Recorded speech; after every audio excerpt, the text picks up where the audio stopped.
ಧರ್ಮೋಪದೇಶ ಕಾಂಡ ಅಧ್ಯಾಯ 12. ನಿಮ್ಮ ಪಿತೃಗಳ ದೇವರಾದ ಸರ್ವೇಶ್ವರ ನಿಮಗೆ ಸ್ವದೇಶವಾಗುವುದಕ್ಕೆ ಕೊಡುವ ನಾಡಿನಲ್ಲೇ ನೀವು ಜೀವಮಾನ ಪರ್ಯಂತ ಅನುಸರಿಸಬೇಕಾದ ಆಜ್ಞಾವಿಧಿಗಳು ಇವು. ನೀವು ಸ್ವಾಧೀನಪಡಿಸಿಕೊಳ್ಳುವ ನಾಡಿನ ಜನಾಂಗಗಳು ದೊಡ್ಡ ಬೆಟ್ಟಗಳ ಮೇಲೂ ದಿಣ್ಣೆಗಳ ಮೇಲೂ ಹರಡಿಕೊಂಡ ಮರಗಳ ಕೆಳಗೂ ತಮ್ಮ ದೇವರನ್ನು ಪೂಜಿಸುತ್ತಾರೆ. ಆ ಸ್ಥಳಗಳನ್ನೆಲ್ಲ ನೀವು ಅಗತ್ಯವಾಗಿ ನಾಶ ಮಾಡಬೇಕು. ಅವರ ಬಲಿಪೀಠಗಳನ್ನು ಕೆಡವಬೇಕು. ಅವರ ಕಲ್ಲು ಕಂಬಗಳನ್ನು ಒಡೆಯಬೇಕು.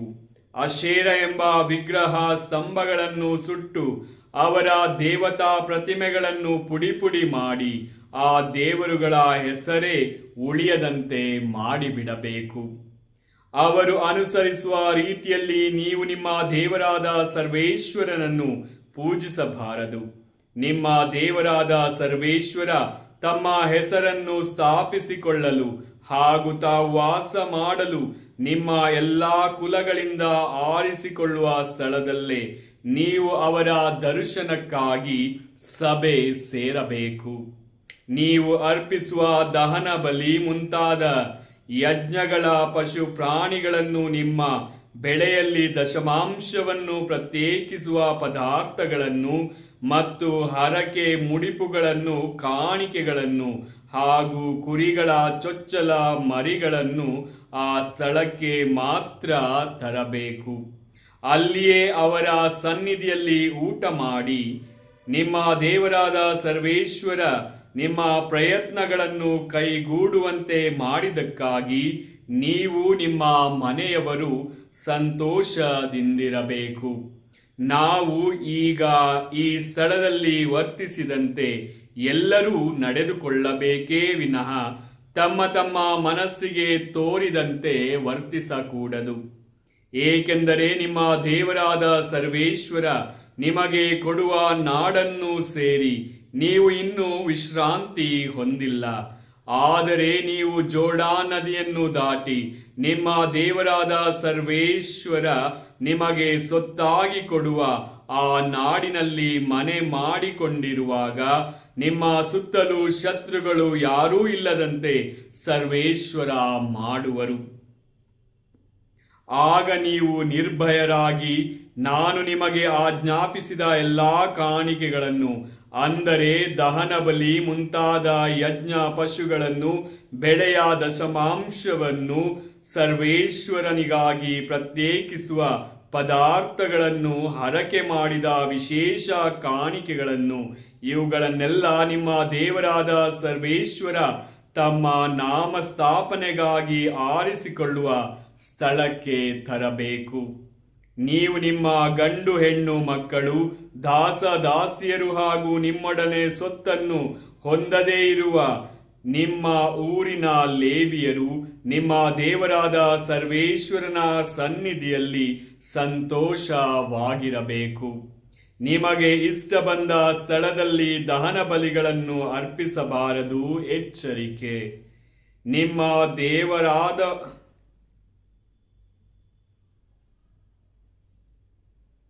ನಿಮ್ಮ ಯಾವುದಾದರೊಂದು ಕುಲದಲ್ಲಿ ಸರ್ವೇಶ್ವರ ಆರಿಸಿಕೊಳ್ಳುವ ಸ್ಥಳದಲ್ಲೇ ನಿಮ್ಮ ದಹನ ಬಲಿಗಳನ್ನು ಅರ್ಪಿಸಬೇಕು. ಅಲ್ಲಿಯೇ ನಾನು ಆಜ್ಞಾಪಿಸುವ ಎಲ್ಲ ಆಚಾರಗಳನ್ನು ನಡೆಸಬೇಕು. ಆದರೆ ನೀವು ಎಲ್ಲ ಊರುಗಳಲ್ಲಿ ನಿಮ್ಮ ದೇವರಾದ ಸರ್ವೇಶ್ವರ ನಿಮ್ಮನ್ನು ಅಭಿವೃದ್ಧಿಪಡಿಸುವ ಮೇರೆಗೆ ಪಶು ಪ್ರಾಣಿಗಳನ್ನು ಇಷ್ಟಾನುಸಾರ ಕೊಯ್ದು ಊಟ ಮಾಡಬಹುದು. ಶುದ್ಧರು ಅಶುದ್ಧರು ಜಿಂಕೆ ದೊಪ್ಪಿಗಳ ಮಾಂಸವನ್ನು ತಿನ್ನುವ ಪ್ರಕಾರ ಇವುಗಳನ್ನು ತಿನ್ನಬಹುದು. ರಕ್ತವನ್ನು ಮಾತ್ರ ಸೇವಿಸಬಾರದು. ಅದನ್ನು ನೀರಿನಂತೆ ಭೂಮಿಯ ಮೇಲೆ ಸುರಿದು ಬಿಡಬೇಕು.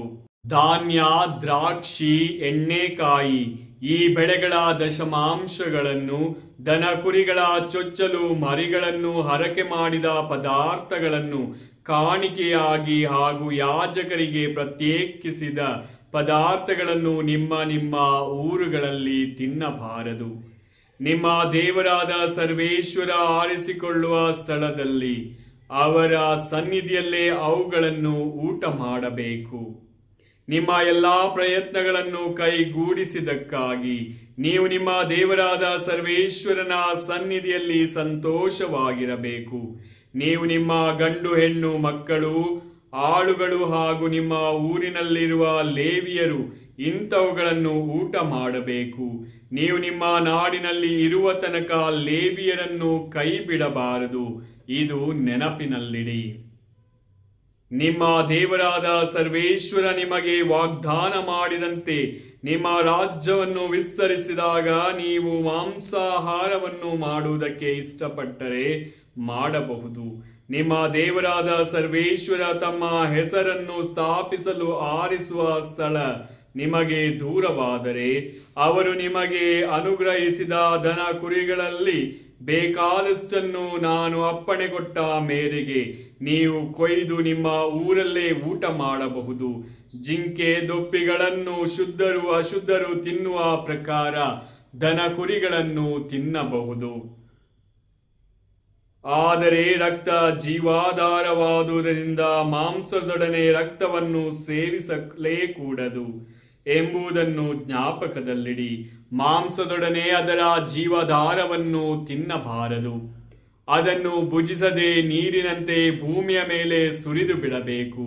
ನೀವು ಅದನ್ನು ಸವಿಯದೆ ಸರ್ವೇಶ್ವರನಿಗೆ ಮೆಚ್ಚುಗೆಯಾಗಿರುವುದನ್ನೇ ಮಾಡಿದರೆ ನಿಮಗೂ ನಿಮ್ಮ ಸಂತತಿಯವರಿಗೂ ಶುಭ ಉಂಟಾಗುವುದು.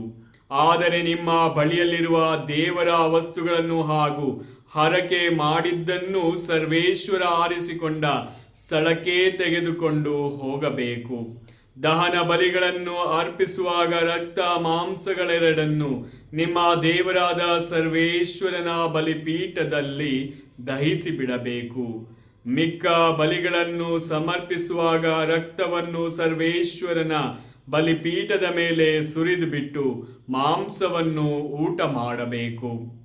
ನಾನು ಬೋಧಿಸುವ ಎಲ್ಲ ಆಜ್ಞೆಗಳಿಗೆ ನೀವು ಚೆನ್ನಾಗಿ ಕಿವಿಗೊಟ್ಟು ಅವುಗಳನ್ನು ಅನುಸರಿಸಿದರೆ ನಿಮಗೂ ನಿಮ್ಮ ಸಂತತಿಯವರಿಗೂ ಸದಾಕಾಲ ಶುಭ ಉಂಟಾಗುವುದು. ಏಕೆಂದರೆ ಹೀಗೆ ಮಾಡುವುದರಿಂದ ನಿಮ್ಮ ದೇವರಾದ ಸರ್ವೇಶ್ವರನ ದೃಷ್ಟಿಯಲ್ಲಿ ಸರಿಯಾದುದನ್ನು ಸೂಕ್ತವಾದುದನ್ನು ಮಾಡುತ್ತೀರಿ.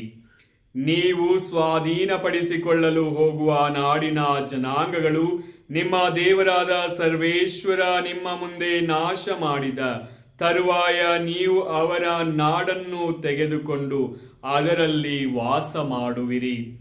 ಆಗ ನೀವು ಭ್ರಮೆಗೊಂಡು ನಿಮ್ಮ ಮುಂದೆ ನಾಶವಾದವರ ದುಷ್ಟ ಪದ್ಧತಿಗಳನ್ನು ಅನುಸರಿಸದಂತೆ ಜಾಗರೂಕರಾಗಿರಿ. ಈ ನಾಡಿನ ಜನರು ತಮ್ಮ ದೇವರುಗಳನ್ನು ಹೇಗೆ ಪೂಜಿಸುತ್ತಿದ್ದರೋ ಹಾಗೆಯೇ ನಾವು ಪೂಜಿಸುವೆವು ಎಂದು ಕೇಳಿಕೊಂಡು ಅವರ ದೇವರುಗಳ ಬಗ್ಗೆ ಇಷ್ಟು ಮಾತ್ರವೂ ತಿಳಿದುಕೊಳ್ಳಬೇಡಿ. ಸರ್ವೇಶ್ವರನಿಗೆ ಅಸಹ್ಯವಾಗಿರುವ ಹಲವು ಹೇಸಿಗೆ ಕೆಲಸಗಳನ್ನು ಅವರು ತಮ್ಮ ದೇವತೆಗಳಿಗೆ ಮಾಡುತ್ತಾರೆ. ತಮ್ಮ ಗಂಡು ಹೆಣ್ಣು ಮಕ್ಕಳನ್ನು ತಮ್ಮ ದೇವತೆಗಳಿಗೆ ಬೆಂಕಿಯಲ್ಲಿ ಸುಟ್ಟು ಬಿಡುತ್ತಾರೆ. ನೀವು ನಿಮ್ಮ ದೇವರಾದ ಸರ್ವೇಶ್ವರನಿಗೆ ಮಾಡುವ ಸೇವೆ ಹಾಗಿರಬಾರದು. ಪ್ರಭುವಿನ ವಾಕ್ಯ.